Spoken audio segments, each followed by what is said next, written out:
పాలమూరులోని వెనుకబడ్డ ప్రాంతమైన నల్లమల నుంచి వచ్చిన వాడిని, ఆకలి విలువ తెలిసిన వాడిని, రైతు గురించి తెలిసిన వాడిని, రైతు కుటుంబం నుంచి వచ్చిన వాడిని అని పదే పదే తన బ్యాక్గ్రౌండ్ గురించి చెప్పుకుంటూ ఉంటారు. ఏ వేదిక అయినా కూడా చెప్పుకుంటూ ఉంటారు. సరే, వాస్తవం ఏంది అంటే రేవంత్ రెడ్డి గారి పార్టీ, ప్రస్తుతం ఉన్న పార్టీ కాంగ్రెస్ అయితేనేమి, గతంలో వారు పనిచేసిన పార్టీ తెలుగుదేశం అయితేనేమి, ఈ రెండు పార్టీలే ప్రధానంగా పాలమూరు వెనుకబాటుతనానికి కారణమని చెప్పి ఆయన కూడా గతంలో పూర్వాశ్రమంలో తెలుగుదేశం పార్టీలో ఉన్నప్పుడు చెప్పిన విషయం కూడా అందరికీ తెలుసు జిల్లాలో. అట్లాగే ఇప్పుడు పాలమూరు బిడ్డగా పాలమూరు జిల్లా నుంచి, ఉమ్మడి పాలమూరు జిల్లా నుంచి 12 సీట్లు కాంగ్రెస్ పార్టీకి ప్రజలు ఇచ్చిన తర్వాత ప్రజలు ఆశ పెట్టుకున్నారు. మా జిల్లా బిడ్డ ముఖ్యమంత్రి అయితే మా జిల్లాకు కొంత ప్రయోజనం అనుగురుతుందని, లాభం జరుగుతుందని, తప్పకుండా ఫలితాలు శరవేగంగా వస్తాయని, 6 గ్యారంటీలు 100 రోజుల్లోనే అమలు అవుతాయని, పాలమూరు బ్రతుకు ముఖ చిత్రం మారుతుందని, ఇట్లా ఎన్నో ఆశలతో 12 సీట్లు ఉమ్మడి పాలమూరు జిల్లాలో, ఉమ్మడి మహబూబ్నగర్ జిల్లాలో ప్రజలు కాంగ్రెస్ పార్టీకి ఇచ్చినారు. మరి సరిగ్గా నిన్నటితో 21 నెలలు నిండి 22వ నెలలో ఈ ప్రభుత్వం నడుస్తా ఉన్నది. వాస్తవం ఏంది అంటే పెద్దలు కేసీఆర్ గారి నాయకత్వంలో పాలమూరు రంగారెడ్డి ఎత్తిపోతల పథకం కింద 90% పనులు పూర్తి చేసి, రిజర్వాయర్ల నిర్మాణం పూర్తి చేసి, మరి ఇప్పటికే భూసేకరణ గాని, ఇప్పటికే చేయాల్సిన అన్ని కార్యక్రమాలు కూడా పూర్తి చేసి, ఒక వడ్డిచ్చిన విస్తర్లాగా అప్పజెప్పి రేవంత్ రెడ్డి గారికి, కాంగ్రెస్ ప్రభుత్వానికి అప్పజెప్పి మేము గద్దె దిగాం డిసెంబర్ 23లో. ఇప్పుడు కేవలం రేవంత్ రెడ్డి గారు చేయాల్సిన పనల్లా ఒక 10% పని పూర్తి చేసి, కాలువలు పూర్తి చేసి, నీళ్లు బ్రహ్మాండంగా తీసుకునే అవకాశం ఉంది, ఇచ్చే అవకాశం ఉన్నది. మరి ఆ పని చేయకుండా రేవంత్ రెడ్డి గారు ఏం చేస్తున్నారు? ఎక్కడ వెంటనే పూర్తి చేస్తే ఇదంతా కేసీఆర్ గారు కట్టిన కరివేనా, ఇదంతా కేసీఆర్ గారు కట్టిన వట్టెం రిజర్వాయరు, ఇది కేసీఆర్ కట్టిన ఉద్దండాపూర్ రిజర్వాయరు, ఇది కేసీఆర్ గారి ప్రభుత్వం కట్టిన నార్లాపూర్ రిజర్వాయరు అని చెప్పి, ఏదుల రిజర్వాయరు అని చెప్పి ప్రజలకు గుర్తొస్తుంది.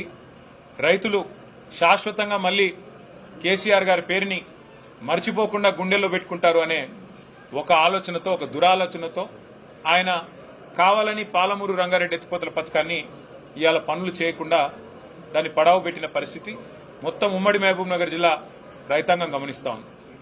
అది మాత్రమే కాదు, ఆదరా బాదరాగా ఏదో ఎత్తిపోయినట్టు హడావుడిగా ఆయన కాన్స్టిట్యున్సీ కొడంగల్ ఏదైతే ఉన్నదో ఆ కాన్స్టిట్యున్సీకి, అదేవిధంగా రంగారెడ్డి జిల్లాకి బ్రహ్మాండంగా పాలమూరు రంగారెడ్డి ఎత్తిపోతల పథకం ద్వారా దాదాపు రంగారెడ్డి జిల్లాకు 6 లక్షల ఎకరాలకి, ఆయన కాన్స్టిట్యున్సీకి 2 లక్షల ఎకరాలకి నీళ్ళిచ్చేదానికి, నారాయణపేట కొడంగల్ కలిపి నీళ్ళిచ్చేదానికి పాలమూరు రంగారెడ్డి ఎత్తిపోతల పథకం డిజైన్ చేస్తే, మరి ముఖ్యమంత్రి గారు ఆదరబాదరగా ఆయనకి ఎవరు తప్పుడు అడ్వైజ్ ఇస్తే సోర్స్ మార్చి శ్రీశైలం కాకుండా జూరాల కాడ సోర్స్ మార్చుకొని కొడంగల్ నారాయణపేట లిఫ్ట్ ఇరిగేషన్ అని చెప్పి 4000 పైచిలకు కోట్ల రూపాయలతో ప్రత్యేకంగా టెండర్ పిలిచినారు. ఆదరబాదరగా డిపిఆర్ లేదు, పర్యావరణ అనుమతులు లేవు, ఏదీ లేవు.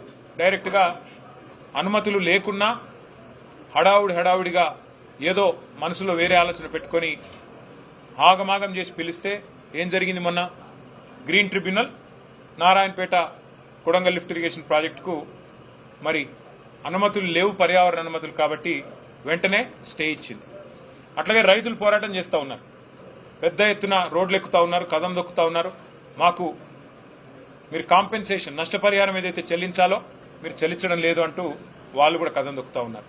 కానీ కేసీఆర్ గారి నాయకత్వంలో 10 ఏళ్లలో అన్ని పెండింగ్ ప్రాజెక్టులను కూడా శరవేగంగా పూర్తి చేసి 8 లక్షల ఎకరాలకు నీళ్లు ఇవ్వడమే కాకుండా కేఎల్ఐ కానీ, నెట్టెపాడు కానీ, భీమా కానీ, ఇంకా ఇతర ప్రాజెక్టులు కానీ అన్నింటినీ పూర్తి చేసి నీళ్లు ఇవ్వడమే కాకుండా, పాలమూరును సస్యశ్యామలం చేయడమే కాకుండా, శాశ్వతంగా మళ్లీ పాలమూరు అంటే ఒక గోదావరి జిల్లాలాగా, కోనసీమలాగా మార్చాలనే ఒక బృహత్ సంకల్పంతో రిజర్వాయర్లతో సహా 90% పనులు పాలమూరు రంగారెడ్డి ఎత్తిపోతల పథకంలో మరి పూర్తి చేసిన ఘనత కేసీఆర్ గారి ప్రభుత్వానికి.